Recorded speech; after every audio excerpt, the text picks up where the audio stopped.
Buenos días, hoy les vamos a hablar acerca de tumores. Mi grupo está conformado por Carlos Henao y Camila Plaza. Los tumores son un conjunto de células que crecen y se multiplican de forma anómala dentro de la cavidad craneana, tejido cerebral, meninges y nervios. Es importante tener en cuenta la etiopatogenia, que es el origen de la patología. Para los tumores se tienen en cuenta factores genéticos, como lo son mutaciones genéticas y la herencia familiar.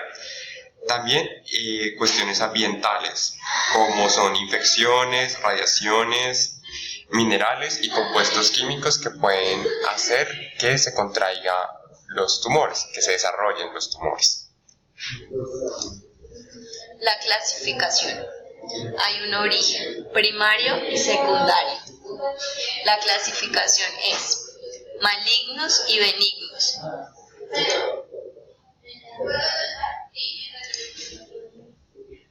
También se pueden clasificar según el grado de infiltración, en infiltrantes y en encapsulados. Por su malignidad, hay benignos y malignos. El grado es 1. Benignos de crecimiento lento. 2. Crecimiento lento con límites imprecisos. 3. Causan metástasis, su evolución es más rápida. 4. Son los tumores con más alto grado de malignidad. La clasificación de los tumores que hace LESAC en 2004 se divide en meningiomas, que sus características son benignos, crecen entre cerebro, cráneo y se presenta más en las mujeres que en los hombres. Los gliomas son malignos, tienden a ser astrocitomas, oligodendrogliomas, glioblastomas y es más común en los hombres que en las mujeres. Los linfomas del sistema nervioso central producen cambios conductuales y cognitivos asociados a la participación subcortical y también pueden ocasionar hemiparesia, afasia y defectos cognitivos. Dentro de los tumores cerebrales secundarios se encuentran las neoplasias metastásicas e intracraneales. Los tumores que se producen metástasis al cerebro, como son el tumor de pulmón, seno, sistema digestivo y riñón.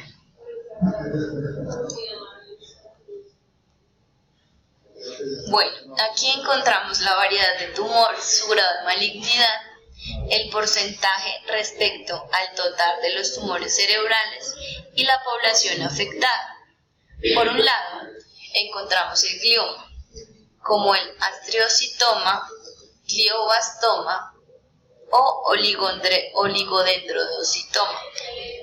Este es de grado maligno, con un 65% y se da en niños y adultos. Por otro lado está el meningioma, que es benigno, con un 20% y está en la población de adultos. Por otro lado está el schwannoma, que es benigno, este tiene un 3% y se genera en la población de adultos. El osteoma es benigno con un 2% y está en la población en niños y adultos. El adenoma hipofisiario es benigno, está en un 2% y se encuentra en la población de niños y adultos.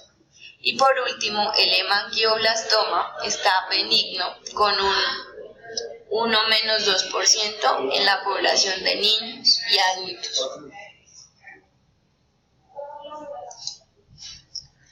Los gliomas son tumores que crecen en los soportes que conforman las células de las glías.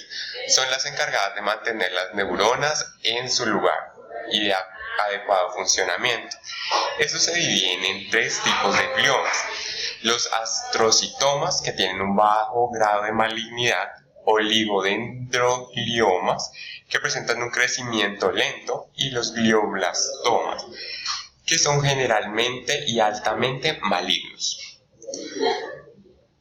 Por otro lado, los meningiomas son tumores no cancerosos de crecimiento lento que se originan en las cubiertas externas del sistema nervioso, especialmente en la dura madre, causando presión en el cerebro o en la médula espinal.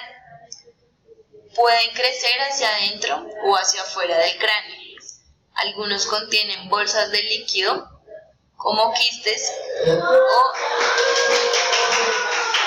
depósitos minerales, como calcificaciones, o mononjos apretados de los vasos sanguíneos. Los schwannomas son tumores benignos desarrollados en las células de Schwann de las neuronas que producen la mielina, que envuelve los axones del sistema nervioso periférico. Pueden presentarse tanto en los nervios craneales como en los nervios raquídeos. Los schwannomas son más frecuentes, se producen en el nervio auditivo y en el nervio trigémino, provocando pérdida de la audición y dolores faciales respectivamente.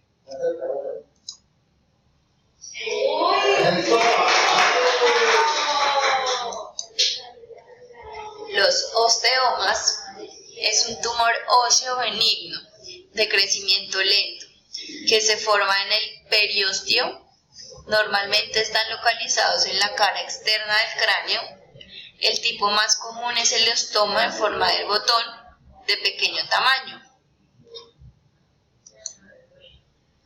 Los meduloblastomas son tumores muy malignos que aparecen casi exclusivamente en el cerebelo de los niños.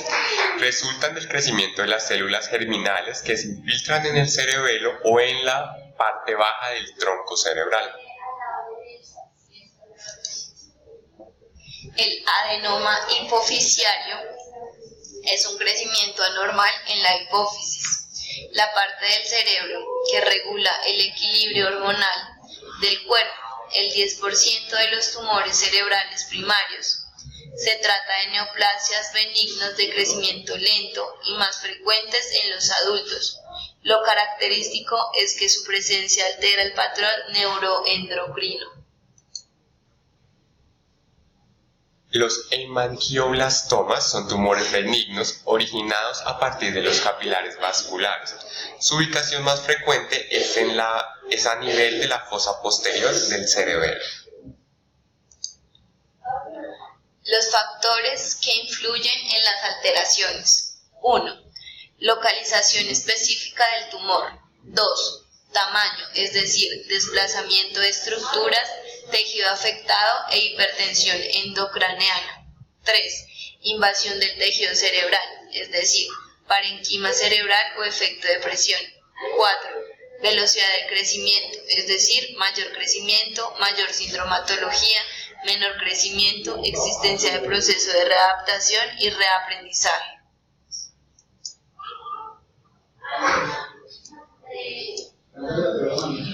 Las alteraciones neuropsicológicas causadas por los tumores cerebrales incluyen daño cerebral progresivo que produce efectos directos e indirectos sobre las funciones cognitivas y de la conducta. Los efectos directos son consecuencia del crecimiento expansivo del propio tumor. Los indirectos dependen de factores colaterales secundarios a la existencia del tumor: aumento de la presión intracraneana, edema cerebral, intervención quirúrgica, entre otras. Los síntomas del sistema nervioso central. Las alteraciones en las funciones ejecutivas como flexibilidad, conceptual, planificación y la organización. Tenemos la alteración de conductas y del humor. Las alteraciones en la memoria, por ejemplo, memoria de trabajo. La disminución de capacidades adaptativas, por ejemplo, la somnolencia, la apatía, la pérdida de espontaneidad. Y los síntomas psicóticos y cambios de personalidad. Las alteraciones en el lóbulo frontal, debido a los tumores, producen un empobrecimiento de las funciones cognitivas, con disminución en la fluidez del lenguaje y la capacidad de aprendizaje de tareas secuenciales o complejas, produciendo el síndrome disejecutivo. Los tumores masivos invaden zonas más altas del lóbulo frontal, como las zonas de sustancia blanca y el córtex dorsolateral. Producen cuadros de apatía, pseudodepresión, abulia e hipocinesia. La orbitofrontal es cuando el tumor tiene una localización orbital que afecta a los dos hemisferios y el cuerpo calloso anterior. Se producen trastornos de conducta que fácilmente pueden ser confundidos con un trastorno psicopático, ya que el paciente se muestra muy desinhibido y con intensa hiperactividad, presentando trastornos de conducta que en ocasiones pueden ser delictivas. Las alteraciones en el lóbulo parietal son alteraciones en el sentido del tacto, con dificultad para identificar o recordar los objetos que han sido identificados a través del mismo. También suelen producir dificultades en la estructuración del esquema corporal y otras manifestaciones como el síndrome de Gerstmann, disgrafía o discalculia. También incapacidad para reconocer derecha e izquierda, es decir, agnosia digital. Las alteraciones en el lóbulo temporal. Pueden presentarse trastornos de audición, memoria o personalidad. En zonas más profundas del hemisferio izquierdo se producirán alteraciones selectivas de la memoria verbal o trastorno de memoria icónica. Se afectan el hemisferio derecho, los tumores temporales masivos pueden producir un cuadro de amnesia global generalizada. Por último, hay que tener en cuenta que, dadas las estrechas conexiones que tiene el lóbulo temporal con el sistema límbico, es frecuente que la presencia de un tumor en esta área produzca trastornos de conducta compulsiva, descontrol, desarrollando además manifestaciones epilépticas en un 50% de los casos. Las alteraciones en el lóbulo occipital afectan la visión, produciendo trastornos sensoriales o alteración visoespacial y agnosias visuales, si se localizan en las áreas de asociación. Si están localizados en el tronco cerebral, pueden producir alteración sensitiva o motora en los nervios craneales, por lo que puede existir afectación de las vías motoras o pérdida de la sensibilidad relacionadas con el par nervioso que está afectado por el tumor. Las alteraciones en el cerebelo producen manifestaciones de tipo atáxico, con afectación del equilibrio o la coordinación, dependiendo de que se localicen en el vermis o en el hemisferio cerebeloso. Cuando el tumor se desarrolla en el interior de los ventrículos cerebrales, puede obstruir la circulación del LCR, líquido cefalorraquídeo, produciendo trastornos del equilibrio, vómitos o alteraciones en el nivel de conciencia. Las alteraciones en el diencéfalo. Los tumores diencefálicos alteran el patrón neuroendocrino, provocan síntomas como amenorrea o galactorrea. También alteraciones afectivas y cambios de la personalidad. Alteraciones en otras áreas. Los tumores hipotalámicos provocan trastornos alimenticios, hipersomnia y somnolencia diurna. Los tumores en las áreas subcorticales tienen un mayor efecto en la memoria, afectando el aprendizaje. Los tumores hipotalámicos provocan trastornos alimenticios, hipersomnia y somnolencia diurna.